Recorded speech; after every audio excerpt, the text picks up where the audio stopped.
This call home. conference will now be recorded. All right, so hey again, everybody. I am Chasta, Chasta Posey. I am a 15-year sarcoidosis survivor from where am I from? Greenville, South Carolina. I almost forgot. Greenville, South Carolina, and your call today will be moderated by myself along with Cathleen. So say hello, Kathleen, and introduce yourself. Thank you.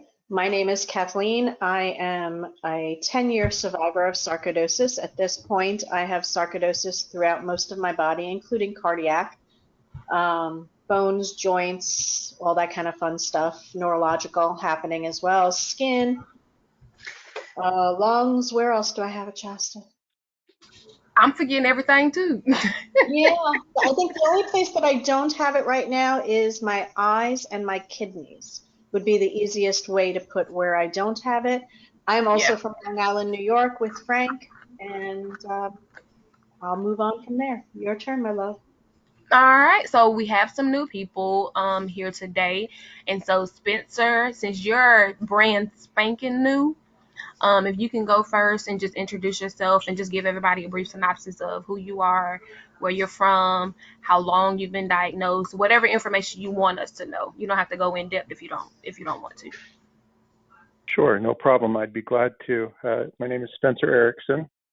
I'm out of Salt Lake City, Utah, and just had some health problems over the past year or so and didn't know what it was and went in about 4.5 weeks ago, and they did some tests, and next day said get into ER and you're in heart failure. And they diagnosed me with sarcoidosis and released me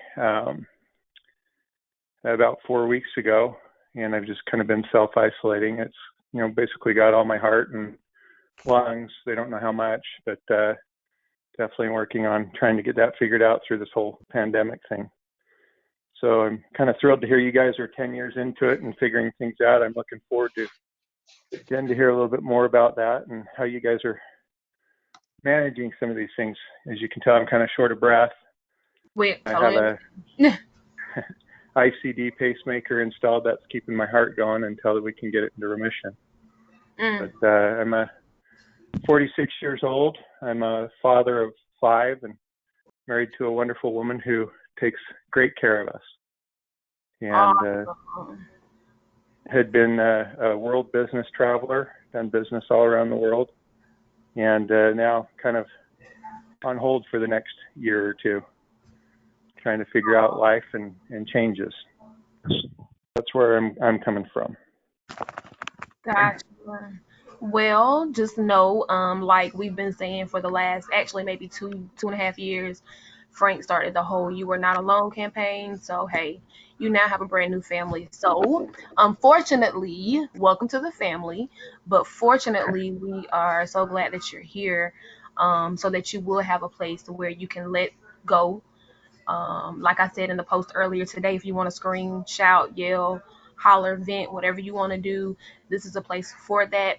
But I guarantee you, when you leave this room, you will be laughing, you will be smiling, and you will leave with some type of encouragement. Okay? I'm looking forward to that. Thank you for the warm welcome to the group. Awesome. Awesome, awesome, awesome. Okay, and we have Tina, who is also new. So, Tina, if you could um, give us a brief synopsis of who you are, how long you've been diagnosed, whatever you want to give us. Hi, everyone. Um, well, I received those 3 words. You have sarcoidosis 1 year ago tomorrow. I have, it started out in my skin.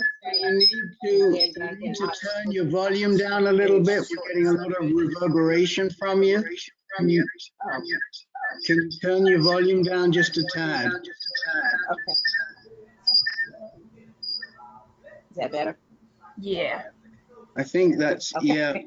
yeah. Okay. So about 4 months ago, I started getting shortness of breath, ended up in the ER, and I had to get a CRTD, a defibrillator. So that's my story. It's been a whirlwind over the last few months and a lot to get used to. So my life has changed. Now, I missed where you're from. Oh, I'm sorry, North Carolina. I'm from the Fort Bragg area. My husband is retired Army.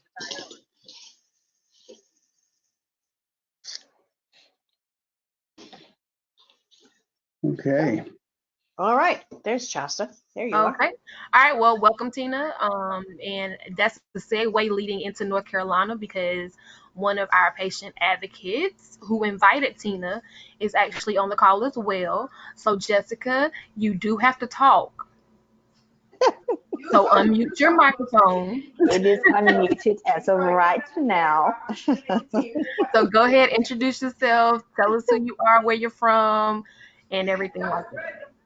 All right. Well, hello, Sarah. Thank you so much for joining in tonight with us, Tina. And first time joining you guys since this whole thing is kind of put everything on pause for me, including school and work. I'm finally able to join. Like Chester said, my name is Jessica Reed. You hear my family in the background, they're all down here in the living room and having their fun. But I am from North Carolina, born and raised in Lumberton, now residing in Cary, which is near the Raleigh area. I have been diagnosed with sarcoidosis now for 17 years, and mostly in my nervous system. First was in my spine, and about 3 years later, it flared up in my brain. Um, and unfortunately, I just had a seizure last month while I was working out here at home in my garage. So thank God I'm doing better, feeling much better. Um, Let me see what else. I am a registered nurse, and I am also a full-time nurse practitioner student. So May of next year, I will officially be graduating, and I have strong aspirations to not only treat patients in general, but to really specifically focus on those sarcoid patients. It's beautiful. Thank you. That's awesome. Also, we had a new caller come in. Hey, caller. Yep. Hi. It's Allison Berg. I'm from San Diego. How are you guys? Hey, Allison, how are you? Good. Well, hanging in there. I don't want to say good, but like everyone hanging in there. Awesome. You want to introduce yourself, let everybody know who you are, all that good stuff? Yeah. So my name's Allison. I've been on a couple of calls. I'm also I was an investor since like last year, so kind of relatively new too. I got diagnosed with neurosarcoid. It's been almost 7 years now. So I kind of it started off with cranial nerves, and it's a long story basically. But I've had a rough road. Kind of got into remission, and then it came back like 3 or 4 years ago now. So really bad headache today. So I'm here, but I just wanted to be here for the sport, and I love you guys. You guys are all amazing. So I love you too, Allison. I miss your face. Oh, I know. I was trying to figure out how to log on because I didn't download the thing yet. So I was like, oh shoot. So next time I'll be on there for sure. I still am kind of trying to figure it out, but my headache's so bad. I'm like, oh man. So so yeah. But I just wanted you guys are awesome for support and everything. I know it's all this has been rough on everybody. So, but I'm glad to be here, and yeah, pretty much. And I'm originally from Maine, but yeah, I'm in San Diego now. So yeah, that's my story. It's pretty much the quick version, Right. So, quick question, Allison. What is the temperature like in California as far as this COVID-19 coronavirus stuff is happening? Like, what does it look like over there? So actually, it's been really it's been about 70 degrees, but like today it was rainy. And then like early, like when it first started the COVID, when it was like I don't know, I guess what was it, mid March or whatever. Now I'm like in the time warp. Yeah, so it was actually pretty rainy that week. And then kind of like 70, and then it's been going back and forth with a little bit of rain, but it's probably gonna it seems like it's gonna get to be nicer again. So that means people are still not gonna go inside. I know, but people have been like somewhat okay, but they've actually been here. They've been really strict. They've actually been like fining people. Okay, good. You can get a big fine, or they're saying you can get like 6 months in jail. So they're actually they're giving out tickets for people on the beach the other night looking at the sunset, because they actually they open the beaches and then they shut them down again when they were giving tickets the other night. So they're pretty they're cracking down. So that's good. Yeah. Gotcha. Awesome. Yeah. Well, thanks. Yeah. We also have somebody waiting in queue, waiting for a name, who's joining us. I'm not exactly sure who that is. We would love to know who that is. If that person would like to introduce themselves, maybe not. You can send me a private message if you don't want to introduce yourself. But if that's it, so we do have some regulars here. Myself, Ruby, some more people who have been here before. Is it anybody else's first time who hasn't introduced themselves? Speak now, forever hold your peace. Okay, so everybody here is brand spanking new or has been here before. So again, I'm Chasta. I'm from South Carolina, Greenville to be exact. I am in the upstate of South Carolina. I am a 15-year thriver of sarcoidosis. And I'm trying to think, where am I not diagnosed? I'm not diagnosed neurologically. I'm not diagnosed in my liver, and I'm not diagnosed in my heart. Everywhere else is free game. When they first found it, they found it in my kidneys, which was rare. They had never heard, well, my doctors had never heard of anybody getting sarcoid in their kidneys at the age of 18. Well, I think I was 17 at that time. No, I was 18. I had just had my 18th birthday, and I was sitting in my U.S. English honors class, and I fainted, passed out. Everything just went dark. Found out I was real bad anemic. They did all kind of tests to try to figure out what in the world is wrong with this child. I was athletic. I was an honor student. I was almost headed to college. It was a couple of weeks before my prom. Senior skip day was coming up. So it was a lot of stuff that I was trying to do. And I had the doctors, hey, I need y'all to figure this out quick, fast, and in a hurry. They were treating me for a really bad anemia. When I made it to the doctor, my blood count was at a 4. Instant blood transfusion, just like that. And if you're an 18-year-old athlete, your blood level should not be at a 4.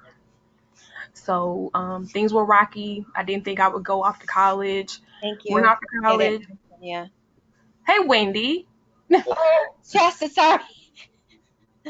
Oh, no, you're fine.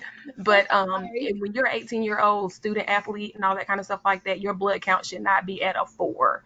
So when I was able to go off to college, fast forward to some months, was able to go off to college in August, came home, we did all kind of tests. Every test you can think of, they did it on my body. Every machine test, every blood test you could think of. My grandmother died of leukemia back in 95. So immediately they did a bone marrow biopsy to see if it was anything that had to do with cancer and all that other kind of stuff. I had an aunt who had breast cancer. They had no idea what it was. Every test came back negative. Did a kidney biopsy when I came home for Thanksgiving break. Went back to school, came home for Christmas break. He said, hey, I got something to talk to you about.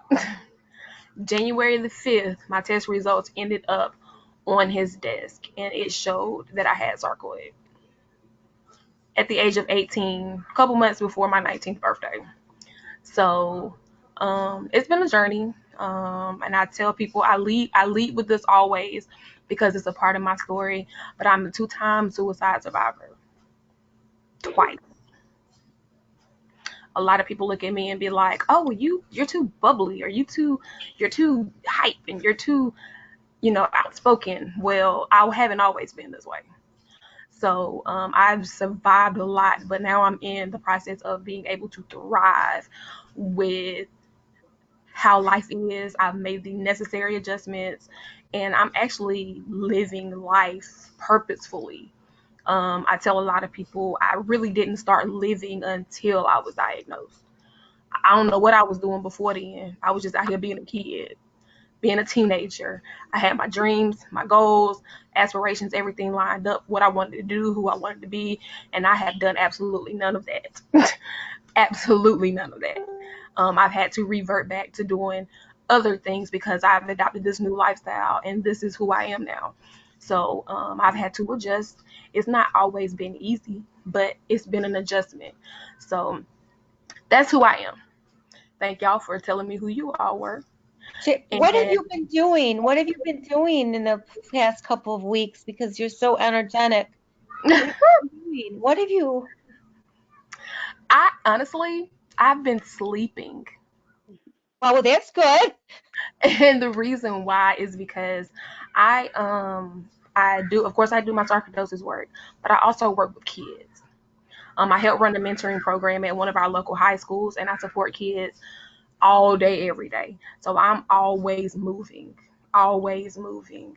So you don't have like social distancing there? Oh yeah.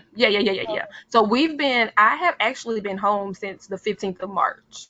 When I came home the 15th, our governor in South Carolina made the announcement that Sunday, hey, no school. I said, okay, cool, I'm shutting it down. And so I shut it down on the 15th. I've only left my house twice since then.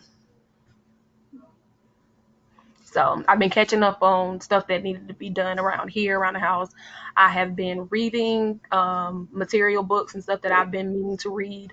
The one thing that has really gotten me over these humps of these moments, now don't get me wrong, I have had my moments where I'm just like, okay, I'm going to pull the little bit of hair that I have, I'm going to pull it out. But the thing that has really gotten me over is listening to music. I'm a music lover. I've been singing since I was 3 years old. So I'm classically trained in music. I wanted to be an opera singer when I was younger, y'all. You should make up a song. You should sing a song about sarcoid. I'm actually in the process of writing one. Good. That's great. Yeah, I'm actually in the process of writing one. So I wanted to be an opera singer. I mean, I had so many aspirations when it came to music and doing all this stuff. But if you don't have a good set of lungs, a lot of stuff is going to hinder you. So I've been catching up on music that I've been meaning to listen to. And it's just been a lot that I've been able to catch up on. And rest has been one of those things. Because when you work with kids, they have you running and doing and everything like that. So it's just been nice to sit down and actually enjoy life. So that's what I've been doing. What have y'all been doing? Oh, Frank said he's Frank. He's from New York. He's not saying too much of anything. Frank has been sick the last couple of weeks or so. And he was gracious enough to join in on the call. And so, Frank, we thank you. Everybody wave at Frank. He can see y'all. Y'all can't see him. Hi, Frank. And everything like that. So, video.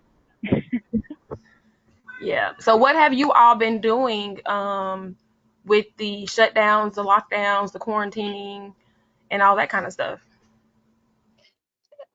Well, I started like seedlings, just in case there's not going to be much food in the future. So I'm gonna well, I'm not gonna be planting it. Paul's gonna be planting the garden for me, so I can feed my neighbors. Right. I That's don't know good. what, we don't know what's going on with this stuff, and I saw some interesting stuff on Kathleen's post that I want to do. I said, Paul, look at this. She's got strawberries growing in her laundry basket. Amazing, but we can't figure out how she kept the dirt in there. That's from, where you have the weed barrier. Oh. You either do weed barrier, or you could do paper, regular newspaper, or you could do brown paper bags, or you could do a black garbage bag or a white garbage bag if you so desire. So just hit me up. Hit me up anytime, Wendy, and I'll help you. I know I Facebooked you about that, but maybe you didn't see it. No, maybe I didn't. Sorry. I was really, my two sisters said they were going to join, but unfortunately, because of this virus, Kathleen, you know this for a fact, New York's been hit really hard. My sister was, I don't know if she's on the phone, if she's on this, I can't tell, but they said they were going to do this, but I know that they both have, my sister's got a son that's very sickly, with cerebral palsy, and he's got a bag, and her other daughter's in lockdown upstairs, and it's just like I don't think that they're here, but I wish they were here. They said they were going to be, but I don't think it's going to happen because it would really help with their support. I really would like my sister because she's a big fundraiser for Goodwill. She's second down. I wish that she could, see, what's going on and maybe help us out a little bit. But everybody's suffering now, and pulling their own weight one way or another. Because we need a lot of help. I tried to get on the next door near my house, talk about my sarcoid. I had so many people write me back disrespectfully, trying to find out if there's anybody else that had pulmonary, or they private message me, this, don't post stuff like this, your private information, blah, blah, blah, blah, because I can't find anybody around here that has, my issues. This is the only group, I try to post on the other sarcoids about this, thinking more people would be on here. This is Well, one thing I did find out too, that some people are just not comfortable yet talking about some of the things that they go through. That's why it's an open forum here. If you want to say something, you can. If you don't, you don't have to. And that's one thing that I try to push to everybody. You don't, until you're ready to speak out. And again, me being who I am with my outspoken personality and everything like that, I haven't always been this way.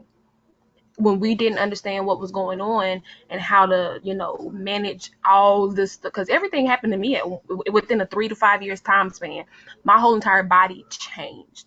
If any of you have ever been on prednisone, yeah. which I think majority of us have, Yep. if you've ever been on prednisone changes your body.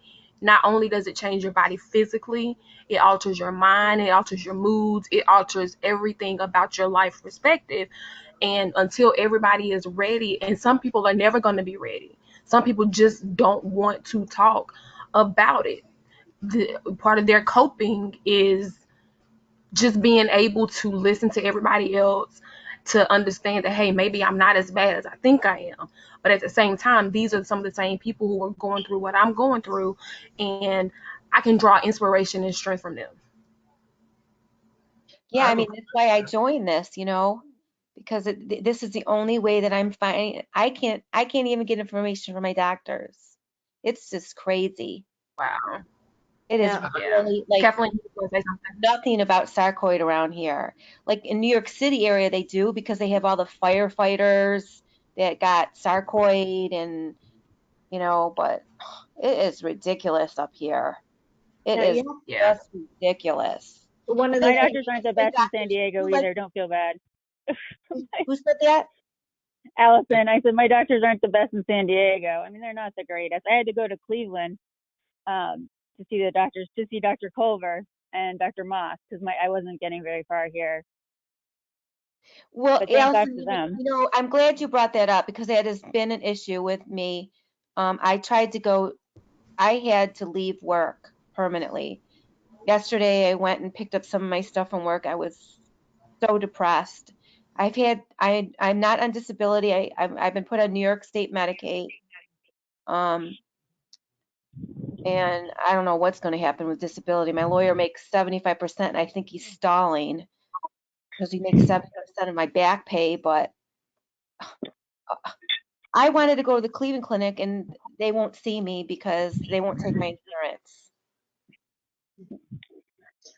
Yeah, I mean, if you could see any other doctors that are specialists, that would be good, do you have pulmonary sarc, or do you have? I have neurosarc and pulmonary, and they think I have it in my thyroid. I have nodules in my thyroid and in my pancreas. And Yeah, I mean, if there's any other specialists you can find that take your insurance, that would be not a bad idea. I mean, if you're having, struggles in your area, we don't have any. Huh? We don't have any clinics here in Rochester. We have a clinic that they started, and this is really interesting. They started a clinic, yet they've got 2 doctors that work in it. One's a heart doctor and an eye doctor, which I will be seeing the eye doctor. For some reason, they think it spreads to your eye. I have swelling in But my lacrimal glands they right sent me a now. letter Like saying I've had that before. they have not enough doctors interested in this area or trained in this area. So And on that Kathleen, note, you were gonna say something? I'd like to move on to other people that we haven't heard from yet. Is that all right? Yeah. Yeah. sorry. we're good.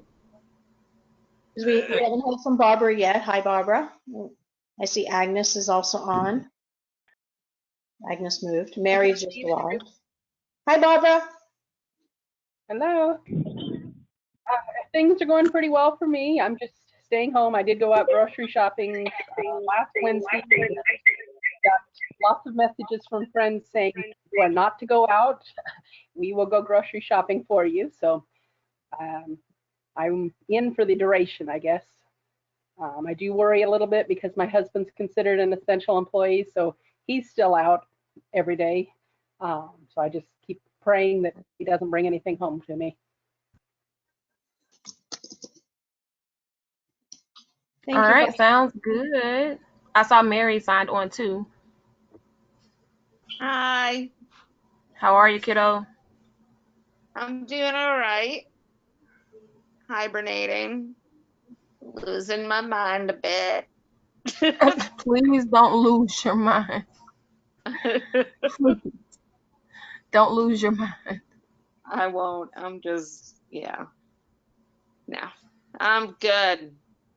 Awesome. Also, hey Agnes. I saw Agnes signed in too.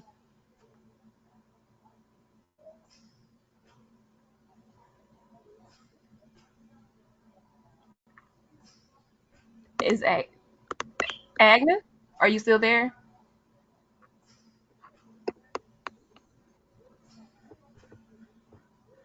Okay.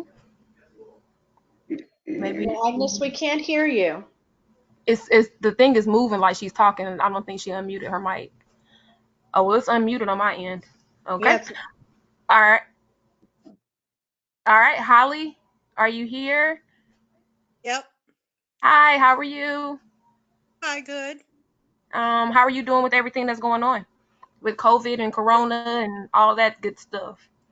Real good.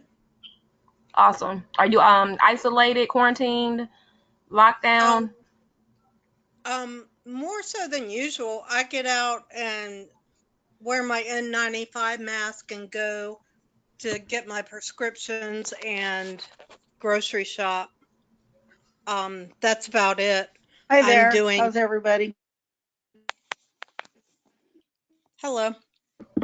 Hey. All right, cool. So, and here's that great segue when you're talking about prescriptions. Is anyone here on Plaquenil? No, ma'am, not me. Can you hear me? Yes, I can hear you. Can you? Yeah. Can you hear me? Yes, we can, Agnes. That's not Agnes. I'm talking. That was Agnes. Agnes is coming in and out.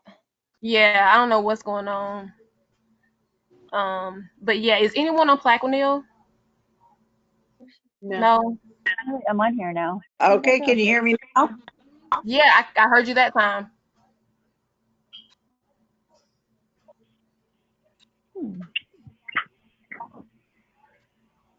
So I don't know what's going on. I wanted to see if anybody was having issues with receiving the Plaquenil, if they were having issues with getting prescriptions filled. Their doctors um like saying that they need, to have certain things done in order to receive it because there's a shortage of Plaquenil, and I know a lot of sarcoidosis patients who use that drug are having some serious issues with getting that drug right now. So I didn't know. Plaquenil is a substitute for a steroid, or what is it? Plaquenil originally, I did some research on the drug. It originally was for lupus patients, but there's something in the drug that helps manage people with sarcoidosis. I'm not familiar with it because I'm not on it. I opted out of doing Plaquenil to do Remicade. So I don't know specifically what it does for sarcoidosis patients. Okay. I know usually it's a drug. Well, you know, technology sometimes. So Say that I'm again. still going to work every day, but I'm considered. Okay, yeah, her phone's going in and out. And stuff like that. So, but Frank did just correct me. Plaquenil was for rheumatoid, and I don't have those issues either, unless I know that I have it and I didn't know it. But it's originally for rheumatoid. Yeah, I was put on it early on in my sarcoidosis, and I had to get my blood work consistently done because it ruins the liver. So since it didn't do any good, I told my doctor it's time to come off of it, and if I want to ruin my liver, I might as well drink, and then I won't feel the pain. They didn't think that was very funny, but I thought it was hysterical, and I still do. So sorry. Well, it's the truth. Right? I appreciate that feedback. Spencer, are they thinking about putting you on that drug? Kathleen, No, I'm just on a high dose of steroid now. Okay. I agree with him. Gotcha.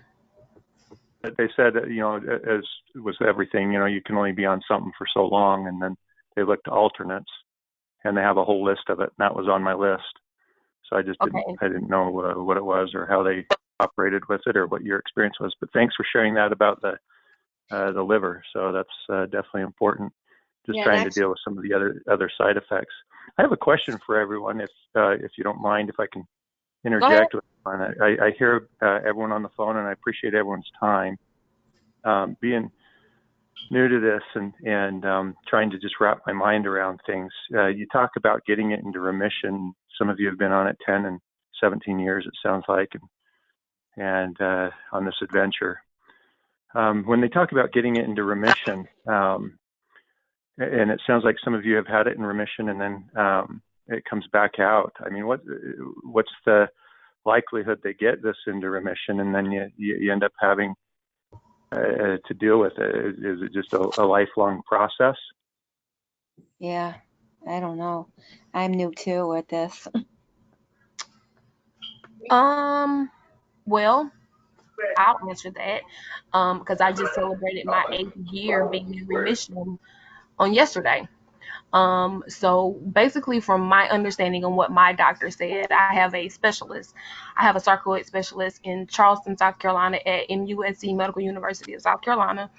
And remission status for him is where the sarcoidosis is not active, and the only effects that you have are the side effects that happen from when your sarcoidosis was active. So I have chronic lung involvement. My lungs are scarred because when the sarcoidosis was active in my lungs, it did severe scarring. Well, if you test me right now or put me under a microscope, as he would say, you won't see sarcoidosis swimming around having a whole lot of fun. While it's in my system, it's suppressed, which means it's remissive and it's not doing anything, it's not active. So that's what remission, how it was explained to me. So my sarcoidosis hasn't been You're in remission right now with that? Yes, ma'am. And why do you think you are in remission? What I just explained from what my doctor told me. Well, why do you think you're in remission? Because my doctor said it.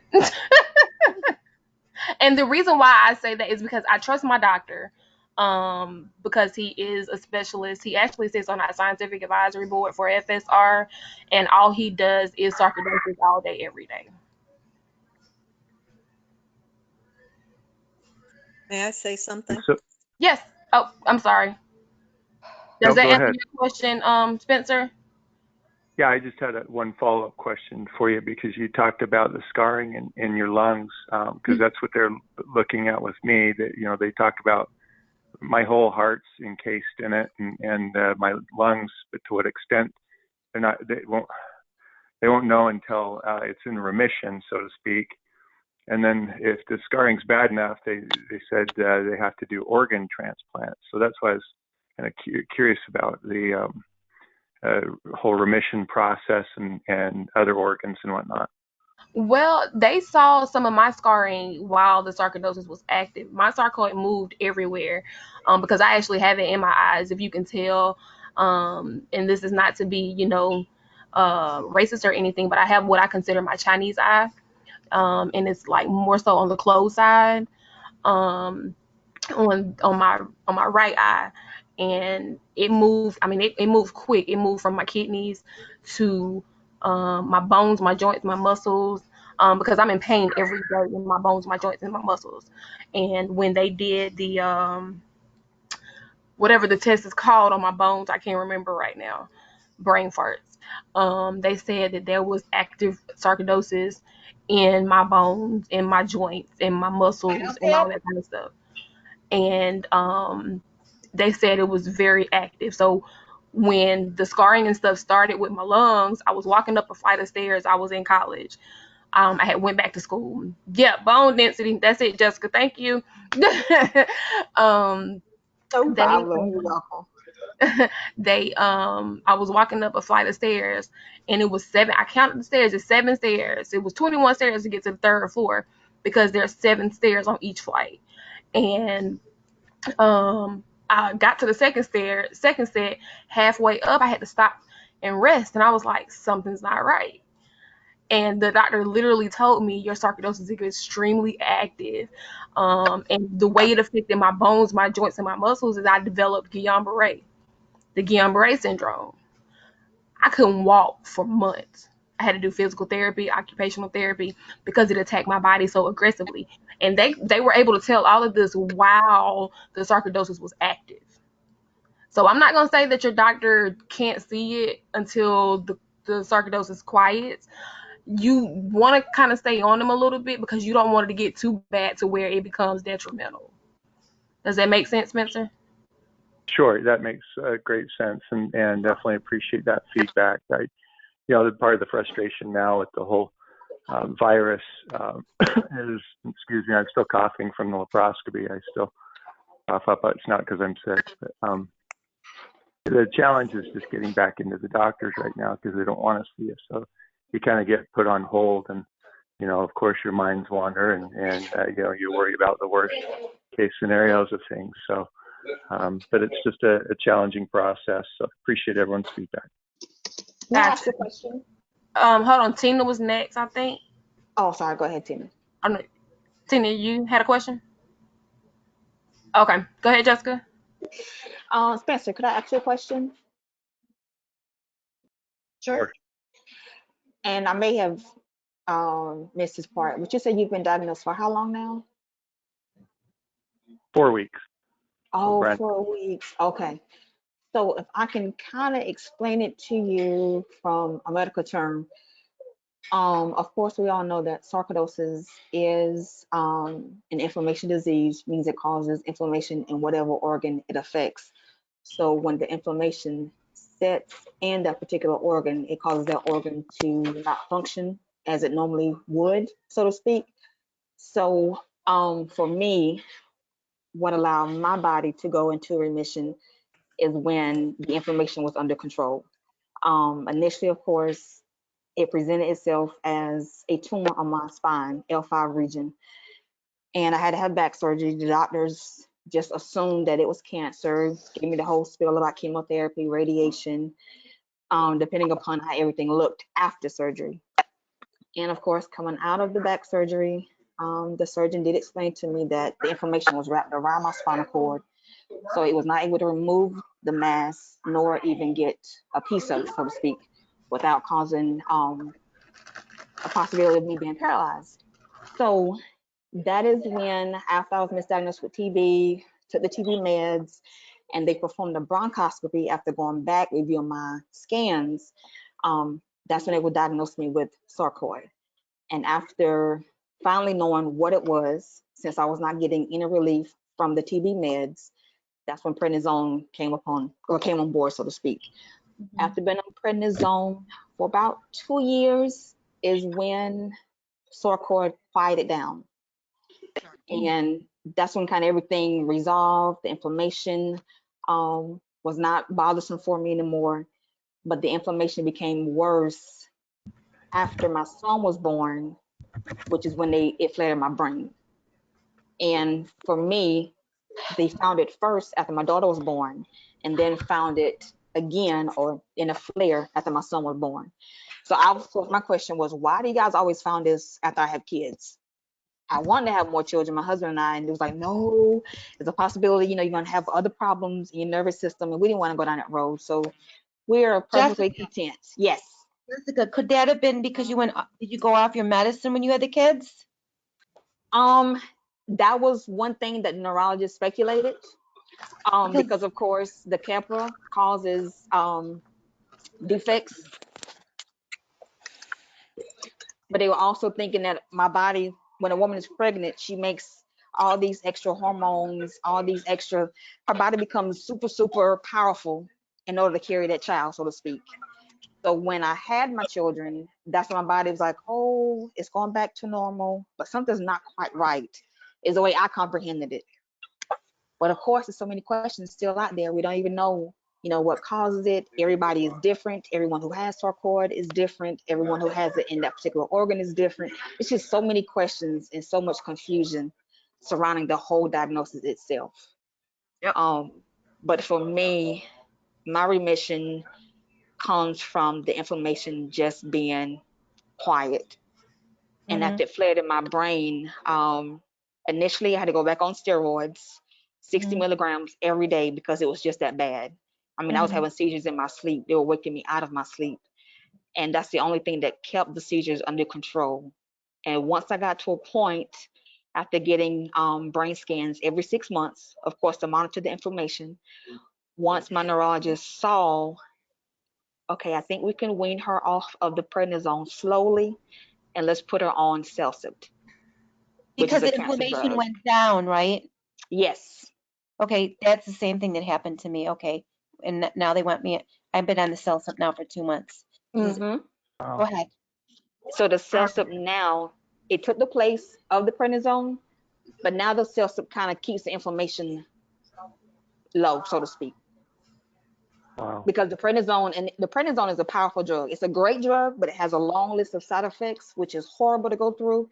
But prednisone is the only medication actually combat the inflammation that is out of control. In the brain, it really helps. Yes. Yes. So I've now been on Celsipt. I feel like it was a miracle that it went away.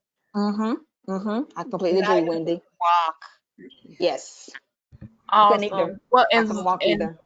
And prednisone also has long-term effects. Yes. So be careful. Also monitor yourself, Spencer, on the prednisone and everything like that. Like the high sugar that I have now. Also Juanita is back. Hey, Juanita.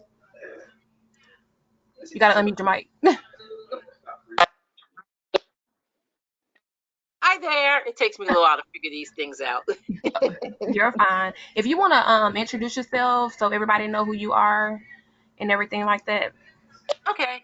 I don't know what to say, but I'm Juanita. I was diagnosed officially with sarcoidosis in 2015, sorry. But always when we came in, we was talking about the pregnancies. I always showed symptoms right after pregnancies. And then they did me the whole test for heart attack and everything else. They didn't figure out what it was until later on. So thanks. Okay. Well, awesome. Now, where are you from, Juanita? Maryland. Okay. I'm near Maryland, just out of DC. Awesome. Okay. Shasta, I had a question. Go ahead. About the prednisone. Okay. I just started probably, I think about 4 weeks ago. My doctor started me on 60 milligrams. What's the longest you should be on it? I think all of us have a different time frame. I was 19 years old, 18, 19 years old. So the nice size hips I had, the nice size rack, and the behind that I had was cute for a minute. So yeah, after about 7 months, I said, you know what, to hell with this. because my attitude was changing. My body had started to change entirely too much. When you go from a size 2-4 clothing straight to a 16, something's wrong with that. And that's just the physical aspect. Then on the medical side, I had developed diabetes, high blood pressure, cholesterol issues. I had everything in the book you could name. I had high protein in my urine, so that means my kidneys were actually getting worse. So, you know, it's all about you, your body, and how you feel. How you're doing, how is it managing your sarcoid, and all that kind of stuff. So none of us on here can say a particular time frame, because we all have had to do different time frames. Because even when I quit that one time, I've been back on steroids a couple of different times. And me and my doctor was just talking and saying, hey, some of your numbers aren't looking right. Hey, the prednisone might be your friend again. So it just all depends. That's a conversation that you and your Lord are gonna have to have. You're gonna have to have that conversation with your family, and you're gonna have to have that conversation with your doctor. Right, and I think that's the biggest thing, Tina, is really talking to your doctor, telling them what changes are in your body, in your mind, in your spirit of the person. And, you know, I was one that was never spoke up for myself. As Frank said before, I was kind of shy, you know, so I have learned the hard way. If I don't speak up and tell them what's going on, they're never going to know. So I do keep like a log. Frank, LOL. Okay, Miss Toss. So, you know, I keep a small log, especially if I go on a specific medication, like I am just starting gabapentin for the pain, with everything that's come along with me. So I've kept a log on, you know, my ankles are now swelling. I do find that a problem, but the pain is decreased. So do I accept the ankle swelling, or do we go to another drug? You know, and I know we're in strange times now, but that goes for all of us. You know, really know what kind of medication you're being put on, and really keep a small log, you know, so that you can talk to your doctors about it. And you can't be shy about it. Right. And can't be mean or be, you know, bitchy or anything like that, but you really need to put your foot down and say, hey, this is just not working for me. Hello, Miss Tina. Right. Before we get Trina to introduce herself as she's walking away, Frank, Rick just said something so vital. You are your best advocate.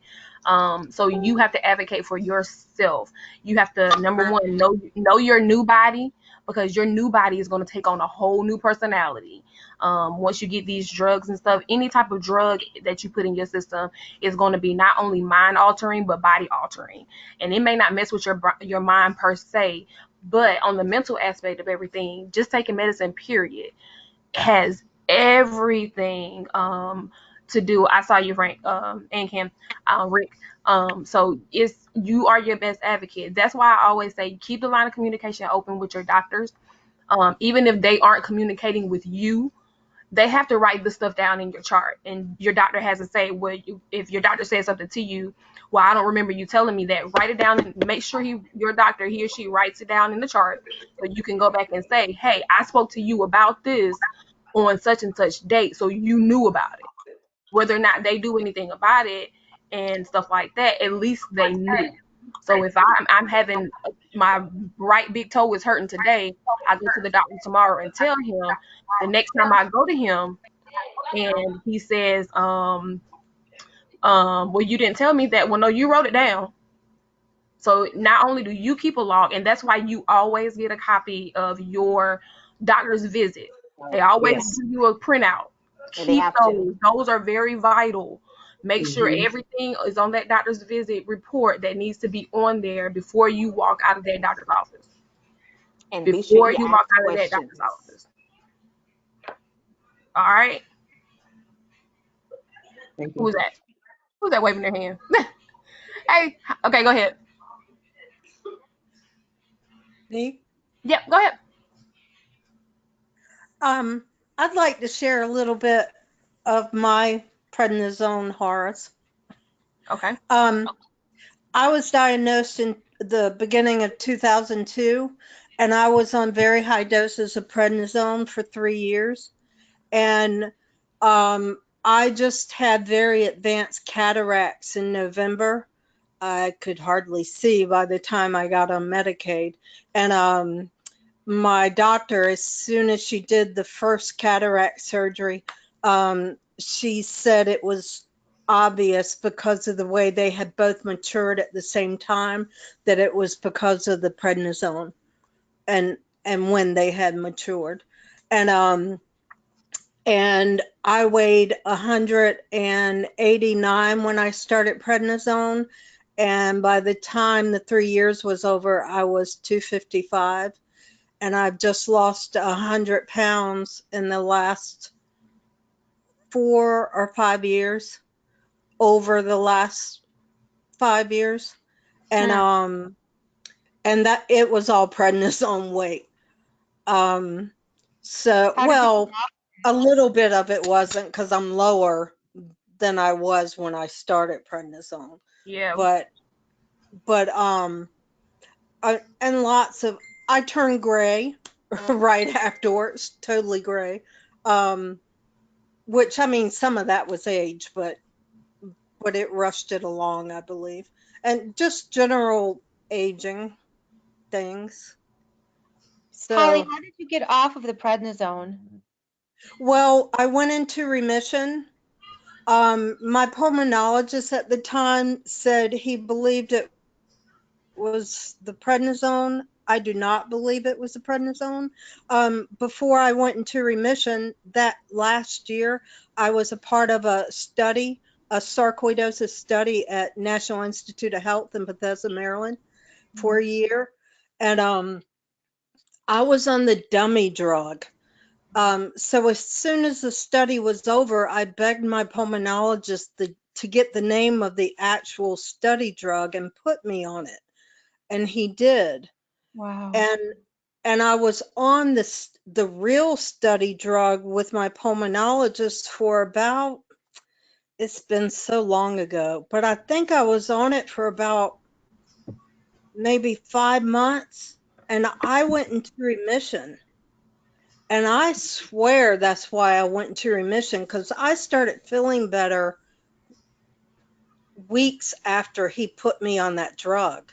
Wow, Holly, He swears it couldn't have been the drug because he read the results of the studies, and it wasn't enough people responding positively to it.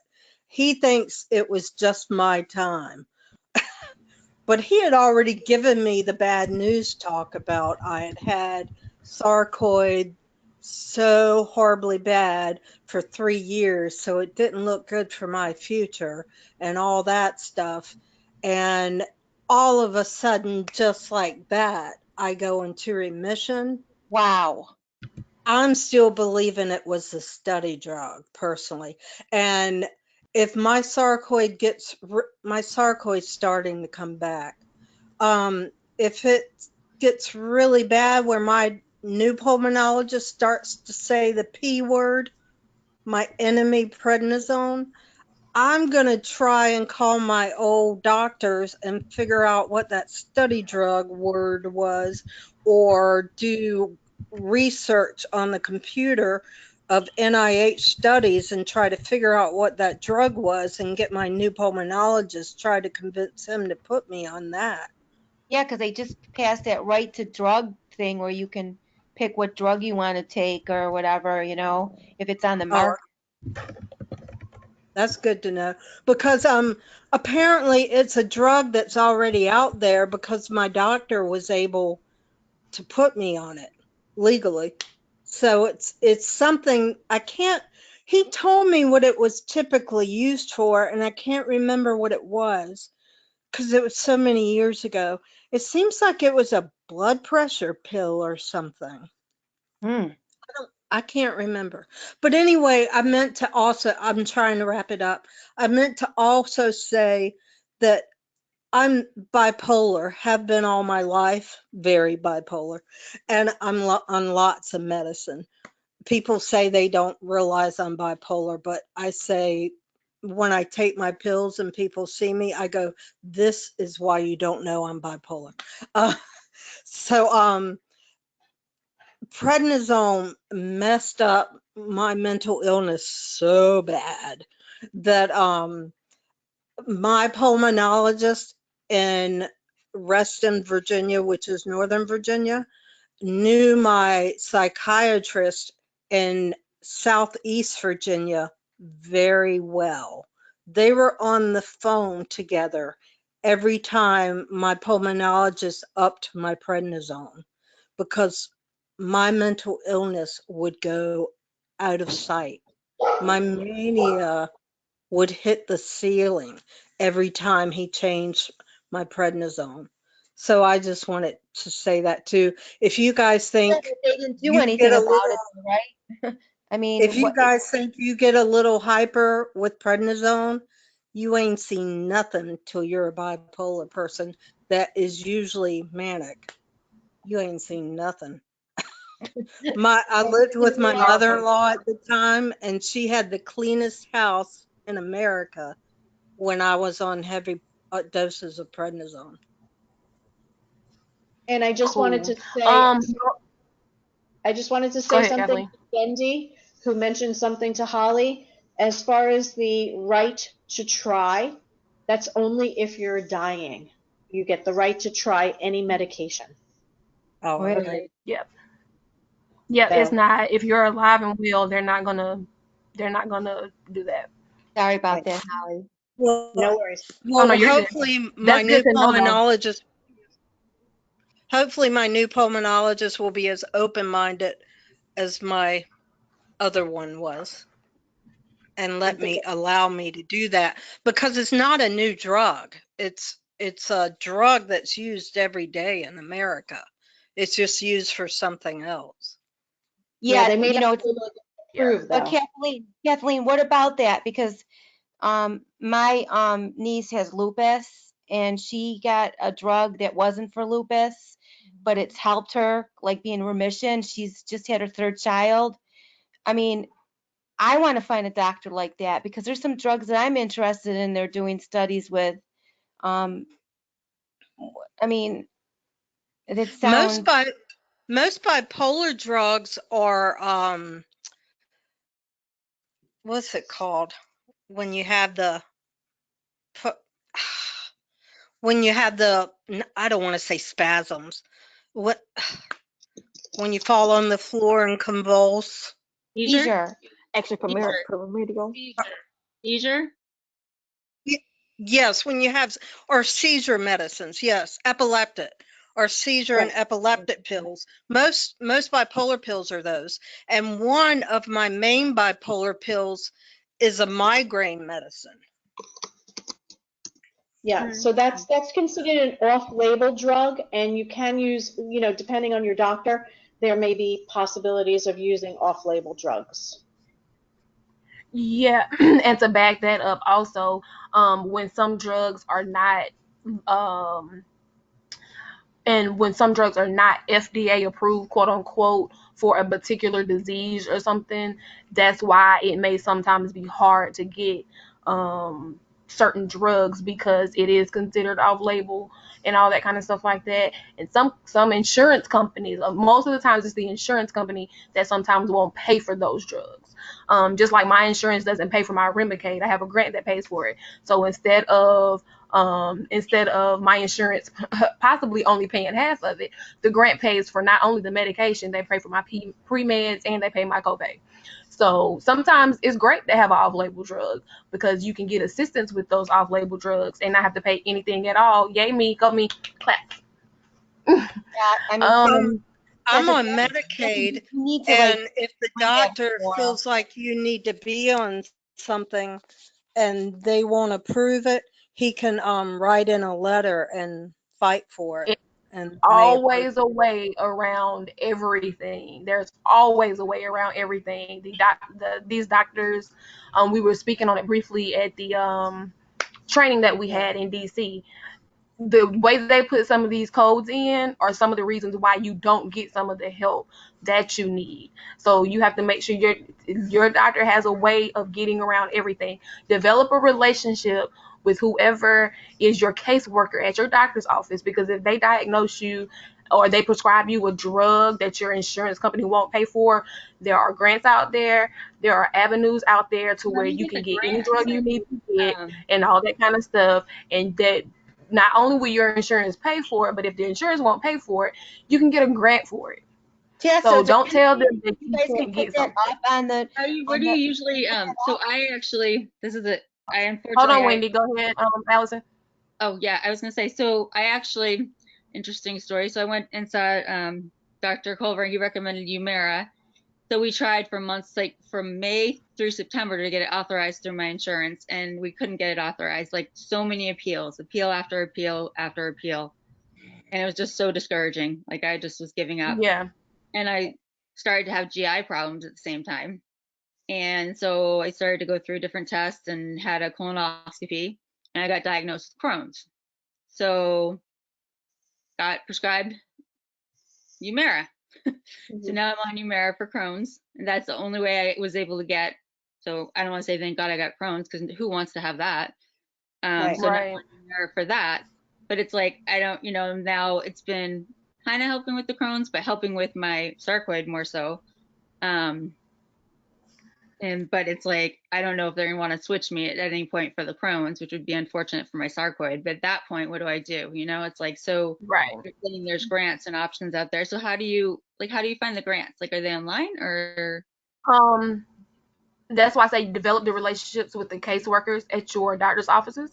One of the caseworkers at my doctor's office said to me, hey, we're not going to pay for this drug. Your doctor's office is not going to pay for this drug. Your insurance is not going to pay for this drug. So here's your only other option. Yeah. When the insurance company denied me, that was it. They don't have to tell you anything else. Yeah. And everything like that.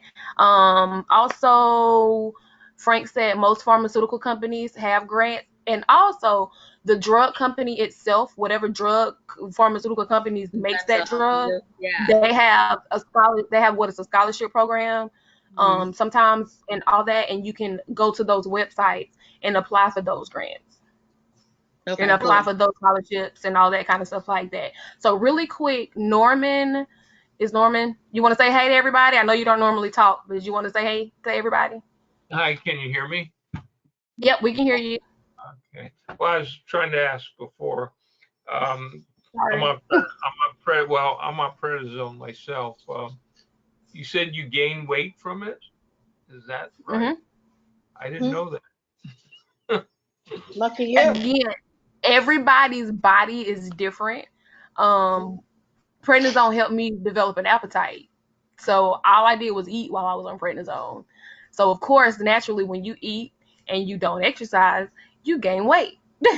So did everybody else gain weight on prednisone? I did. No. Yeah. No, Wendy didn't. Kathleen I got this face thing going on, and a lot more than swelling. See,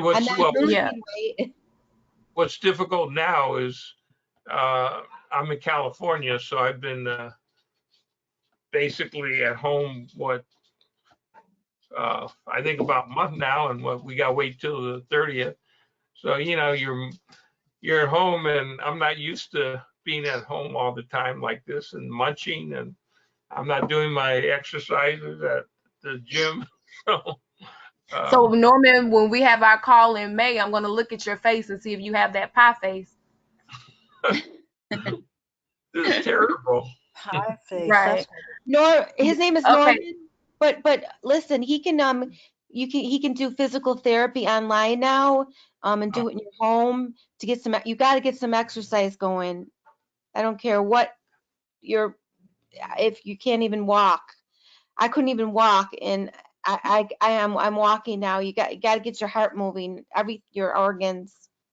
Even though you're not going to the gym, try to get to some physical therapy online. No, I agree. I was doing yoga about 3 or 4 times a week at the 24-hour fitness, and And actually, for a couple of months, I hardly even used my nebulizer or inhaler. Ventolin is what they gave me, because I found that if I use the steam room at the fitness center and every day, when I started, after a bit, I wasn't using my inhaler or nebulizer machine. I mean, it was great. And then this came along. I'm stuck at home. I'm not using that. And then I found that I got to start using it again. So in a way, I kind of found a substitute to needing all that, but which I was fine, because I'd rather not be on any medication if I don't have to. Um, um, but I was doing like about 25 minutes in the steam room in the sauna, and I found I wasn't having any issues where I needed my inhaler, or I mean, I was telling my doctor that, and he said, "Hey, if it works, great." But then, so back on the inhaler. Right. Okay, so Trina, I need you to introduce yourself, and then Debbie, as soon as Trina is done, then you can introduce yourself.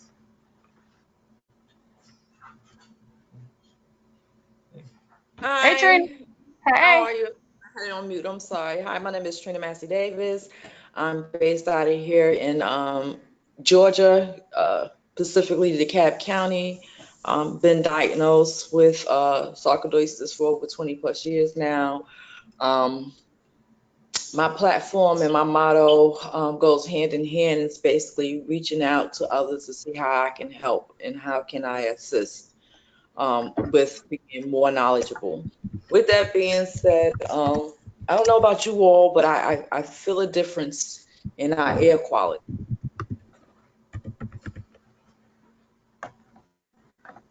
Anybody else? I'm sorry, what do you mean by you found the difference between air quality?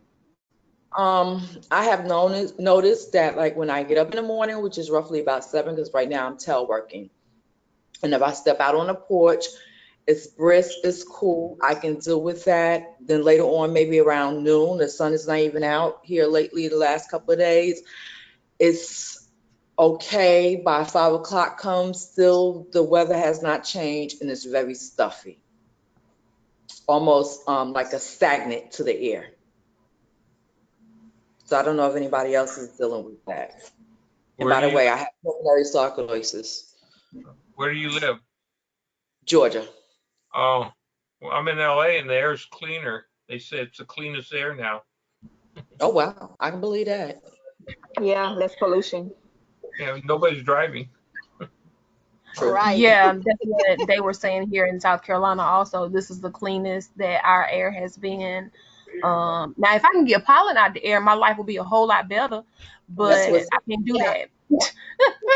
I can't do that. that. Our pollen count has been extremely high in Georgia. It's been like 5,800 and something on most days within the last week. Right. All right. Thank you, Trina. Debbie, is Debbie still there?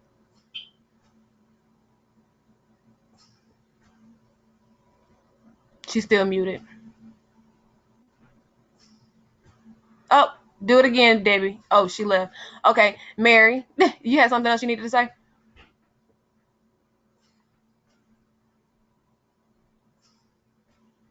Yeah, I'm good. Happy to see you all. Well, I'm happy to see your face, pretty.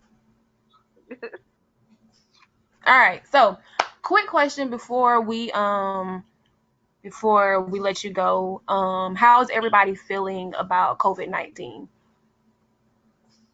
Is anybody nervous, anxious, anxiety, panicking, any of those things? Because we have had some patients who, right, Frank. We have had some patients who have been diagnosed. I haven't got the full report yet, but we did have, if any of you were friends with Tarika Forbes on Facebook, she did pass away. Tarika Oh, did pass away. oh, Debbie's here now. Yeah, Can I you hear see me? her. Oh, Can you I'm s- continue, Chasta? I was Okay, so yeah, if you're friends with Tarika, Tarika did pass away. Um, and I don't know about any of you, but whenever we lose somebody, it's always a reflective moment. It's always a draining moment, and it's always that moment of anger and and all that kind of stuff. Like, ugh, what could we have done differently? Could we have said something else? Could we have reached out more? Could we have brought more awareness? And all that kind of stuff because contrary to popular belief, I'm one of those type of people. I'm not only fighting for myself, but I'm fighting for everybody. So I want to see everybody win. I want to see everybody healthy. I want to see everybody thriving, and I want to see everybody in a good space. So I tell people all the time, I'm here. If you just want to call, vent, scream, yell, shout, again, you can do all of that with me. Because that's Chasta, what I'm I here think we for. need more meetings though. Who said that? Wendy. Okay. Okay. Yeah. Okay. So I'm here, if you want to do any of those things, I'm always here for you all. Debbie, are you back? I see you just yes. came back in. Okay, Can you? awesome. Can you tell us where you're from, how long you've been diagnosed? You got a good 30 seconds, 30.5 seconds. Go ahead. Okay, I'm from New York City. I was diagnosed in 2015. I was involved in 9/11, Mm, and that's when they said got sarcoidosis from 9/11. And I'm on prednisone right now, which I gained some weight. And I'm trying to get off the prednisone so bad, but they say I'm not, my lungs, I have it in my lungs. okay. So I need to learn the other drugs that I can take. I'm involved in New York City, the 9/11 program in Bellevue. So they pay for all my prescription drugs. So I don't know where to start to look for drugs. What kind of drugs So besides prednisones? to answer your question, you need to connect privately with Kathleen and Frank. Okay. Kathleen, can you put your email in the chat? Frank, can you go ahead and drop your email and stuff, your contact info in the chat so Debbie can get in touch with you all? They are right there in New York. And also Frank did some work when it came to a lot of the 9/11 people who were diagnosed with SARC after 9/11. I'm sorry, y'all. This pollen has ate my allergies alive. Um, so they can kind of help you on that side Okay. with the 9/11 stuff. I'm not well versed in that, so that's why I can connect you with Kathleen and Frank. I just seen Cathleen information pop up. How would I just popped it and went off. How can I receive her information? Email her, call. Can you go ahead and write down her email and her phone number? Okay, I'm gonna do it right now because I was focusing on what you was saying. I learned so much from you. It's just so amazing because no one else has this illness, and I don't know who to talk to. So were you diagnosed immediately after 9/11? How No, long did it take you? 2015, I was 15. diagnosed. Okay, gotcha. It did the test, and it's having it in my lungs. So I'm this. I, I went to pulmonary exercise and stuff like that, but then I I, I was it was calmed down. Then all of a sudden, it flared right back up. So now I'm not even doing that anymore right at this time.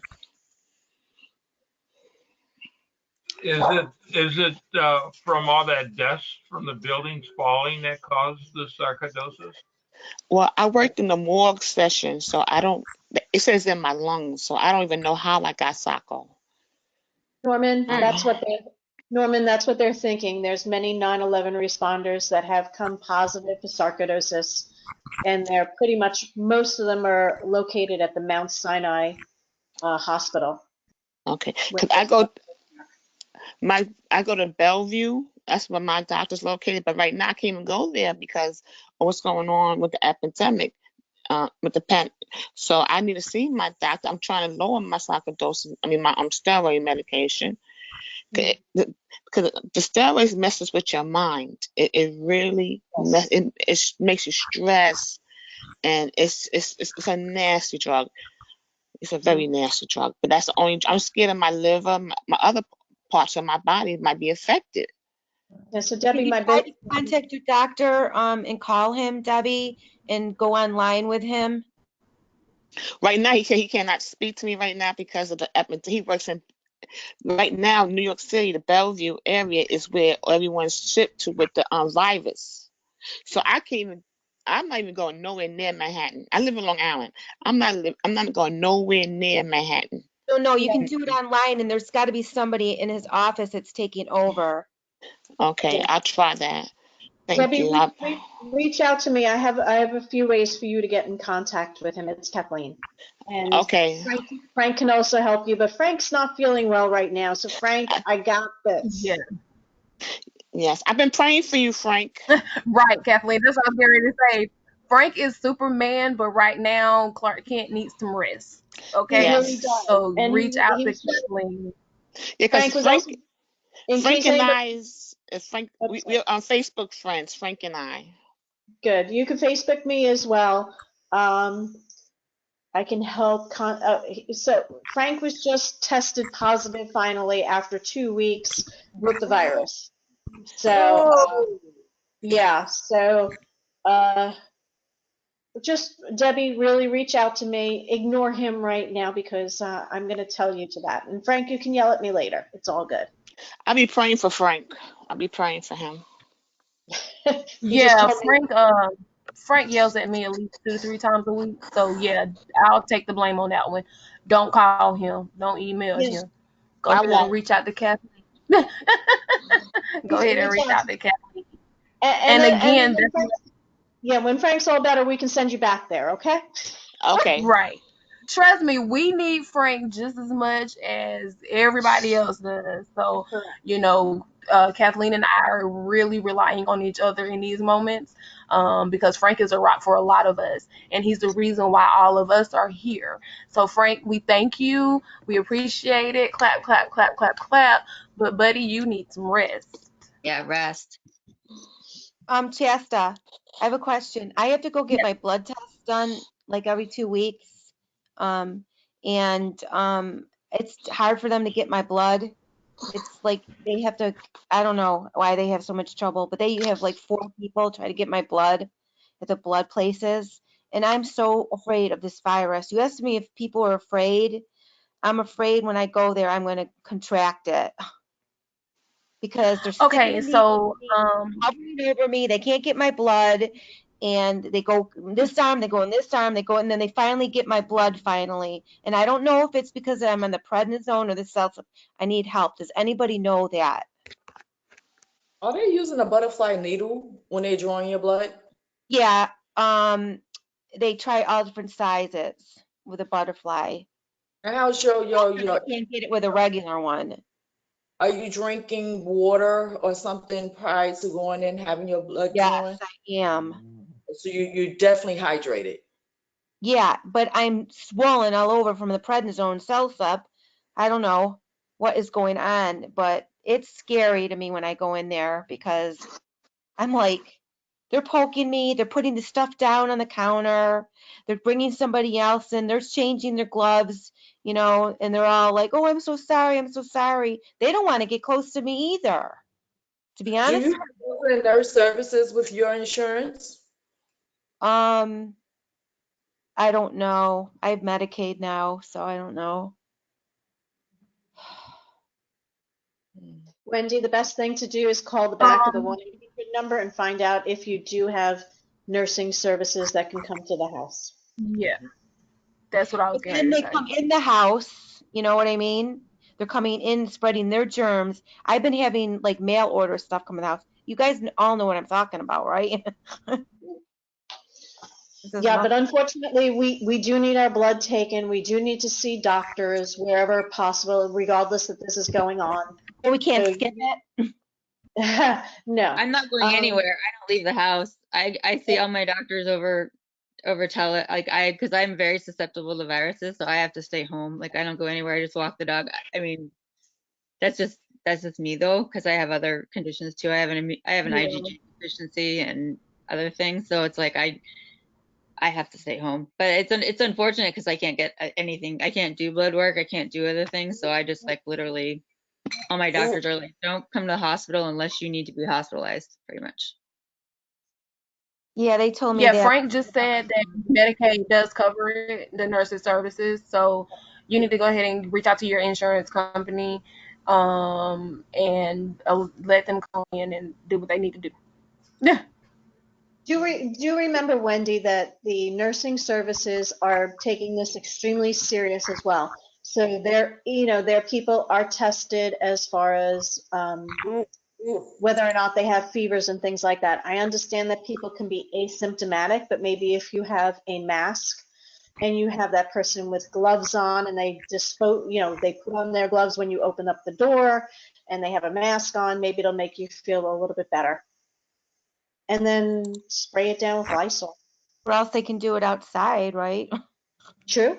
Yeah. You could go outside to them and have gloves on and a mask so that you may not be contracting it from them. I just know that they get all these bottles and they got to write all this stuff down. I've never seen, I've given blood, but I didn't know now when I go for all these new blood tests, they write there's all this stuff they got to write down on these cards. And it's like, what the heck? Yeah, I had 25 miles. I understand. Thank you. That's why you're so light, Kathleen. You don't have any blood left in your system. Oh, I wish I was light, my love. You are an inch of me. I'm like a typewriter. My goodness, 25 hours. So, but yeah, I've been there too, so I totally understand. They have to do an IV every time I have to get my treatment done. So, trust me, I'm drinking water crazy. I have that 1 cup of coffee to warm the veins up, but that water beforehand and after that to keep those veins hydrated is a must. It is a must. You gotta drink water. The only reason why I drink the coffee is because when you put heat to something, what happens? It expands. So I use the coffee to make the veins bigger because I have little bitty tiny veins, and I drink the water to hydrate. So the combination of both those things helps me get a vein and everything like that. Hey, Holly, what's up? Thank you. And can I just say one thing before Holly? Holly, you'll need to unmute yourself. So while you're doing that, I'm going to just make a quick announcement for Frank. He really wants nobody on Facebook knowing about his diagnosis, please. And that really is up to each specific patient. So even if I were to send something out to you guys, it doesn't necessarily have to go to the world until I meet them, if that makes any sense. And I would never give up anything for any of you either, other than you're my friend. A question. How is he doing though, Kathy? Question. I'm sorry to cut you off. Since we are on Hold on, real quick. Is there a way that we can go back and delete that part? If not, we don't need to present this on Facebook. I'll reach out to Rick, and I will have Frank also reach out to Rick, and we will see if we can blip that out, okay? Awesome. That's Thank a good you. idea. Yeah. Thank you, Trina. All right, go ahead, Holly. Hot water. Holly. Drink it for you. I don't personally like hot water without any flavor, but I get what you're saying. Hot water with lemon. Right now, the hot water with the lemon. Add a little coffee. Only vanilla flavor. I like is ice cream. We'll have to see. We'll have to see about that. Go to Walmart and buy one of those coffee flavorings like they have in coffee shops. They have caramels, different things. There's French some new vanilla. coffee craze going around. I can't remember what it's called. I'll post it on my Facebook. And see, that's my thing. Like, I'm mad because when I go to the store to get my regular items, nothing is in the store. Frank, I'm on the same page as you. Frank said, does alcohol work? Because I have plenty of wine here at my house. Let me ask you a question, if you don't mind. This goes to anybody. Are y'all shopping on Tuesday, Wednesdays during the time our seniors are shopping? How are you getting your shopping in? Are you Online. going when the stores first open on Tuesday, Wednesdays? I know here in Georgia, Tuesday, Wednesdays are designated days. An hour before the store opens, they allow the seniors to shop. So I find myself, if I can get up in time enough to go and do what I need to do. I do I it have on. everything delivered. I'm not going anywhere. I just Yeah. So everybody wants to deliver. Okay, it. go Fine. ahead, I'm Norman. just wearing my N95 mask. Okay, Norman. Okay. Norman, go ahead. So I have everything delivered at my house, groceries and so. And Amazon's not as fast as they used to be. So. True. So. Anybody Yeah, else? it's a slight delay on a lot of that stuff. Instacart has like a day or two delay or something, if I'm not mistaken. And stuff like that. So yeah, go ahead, Kathleen. Sometimes it's a week here in New York. Right. Yeah, so as you guys get more and more into this virus, and you guys get more and more shut down, just realize that Instacart will cancel your orders and not reschedule it again because they're just so inundated. I am not able to get order from Costco, Whole Foods, Stop and Shop, ShopRite, Meat Farms, Uncle Giuseppe's, anywhere. I've been pretty much having my son, who does not live here, do my shopping, or I will do shopping online. Most things are not even deliverable anymore. Paper towels, Lysol, all that kind of stuff is already gone, tissues even. So what we've been doing is trying to do pick up at store. Noticeably, I'm not going into the store. Trina, as far as you're concerned, a lot of the stores here, BJ's, Costco's, especially the big places, will not allow anybody, even if I can prove, which I have shown them my medical marijuana card, I have a note from my doctor that says I have sarcoidosis, only 60 and above. They will not let me in the stores. Honey, invest in a wig. What's that? Honey, go invest in a wig. That's a good idea, but I got to buy a wig somewhere. Catch 22. So it's a little bit more difficult, so I hope you guys don't have to go through that. I'm done. Thank you. Right. Yeah, and all of our stores are doing the 5 people in, 10 people in at a time now, and everything like that. So y'all just be cognizant of that. I don't have to go anywhere. I'll go outside. I went outside and stood on the porch today. That was enough for me because that pollen started to eat me alive again. So I tell people, COVID-19 is not going to be the death of me, but that pollen will, because that pollen is crazy. Go ahead, Mary. I was just going to say that I did my first order with Instacart. It's supposed to come tomorrow, but I'm afraid they're going to cancel it or something. And I ordered everything on Saturday, and it's supposed to come tomorrow. God. So No. Wow. That's why I said it's a delay with Instacart. Yeah, so I ordered on a Monday for a Sunday delivery, and I waited until 8 o'clock, and then at 8:40, the whole order was canceled. I was screaming around here. I didn't sleep till about 2 o'clock in the morning. I was so angry. Wow. Yeah, I keep Yeah, hearing and I about think things like Walmart pickup down here is you have to make an appointment to come and pick your stuff up. I like that. Yep, you have to pick your stuff up. So, before we go, because we don't want to hold you all too late, and Allison's dog is ready for a little TLC, so we want to get her off the phone. I have one project I want you all to take 10 seconds really, really quick, and I want you all to think of 3 things that make you happy. Get quiet. Close your eyes if you have to. Think of 3 things that make you happy.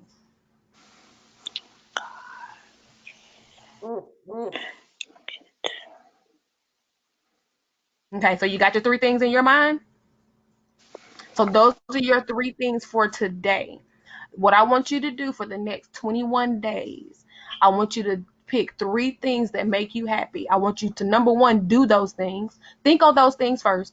I want you to do those things. If you're not able to do those things, write them down. If you can't do them right now because of all we have going on, write those things down so that you can make future plans to do those things. The reason why I'm having you do all these things, because you can rewire your brain to be happy by simply thinking about things that make you happy. That's the reason why I asked how everybody is doing with the COVID things, how everything is happening with this might be considered the new normal. So we have to adjust and make the new adjustments on if this is going to be our new normal. We have to think on those things that make us happy. We have to do those things that make us happy. But we're going to have to readjust. I like to travel. My travel plans are going to have to change a little bit now, because I'm not going to be able to travel how I wanted to travel. I'm probably going to have a whole lot of my own personal PPEs that I'm going to have when I go traveling, with Lysol wipes and sprays and all this mask and these coveralls and everything like that. Traveling makes me happy. Singing makes me happy. Music makes me happy. So what do I need to get in here and do? I need to get in here and sing. I need to get in here and listen to music and discover music that I haven't even heard before. So if you do that 3 times a day, do one, wake up, breakfast, lunch, and dinner. Those are your 3 things. Think on those things for the next 21 days. And I guarantee you, sometimes your mind will change, your mood will change, your attitude will change. And you'll see that just because I'm stuck in the house, I don't have to be sad. I don't have to be stressed. I don't have to be worried. I can find something to do. Everybody good with that? Now, when we have our next meeting, I'm going to ask y'all. We're so good with But you. those 3 things are, y'all made any strides with those 3 things? All right, so April 16th is our next meeting. April 16th is our next meeting, and everybody who's here today, I want to see you all then, and I want everybody to bring me one of those 3 things. All right? All right. Thank y'all so much for coming on, and if you need to get in touch with me, you can find me on all social media platforms. Just type my first and last name in, and I'll pop right up, okay? Okay, thank you. All right, good night, everybody. Night. Bye. Bye. Guys. Bye. Bye.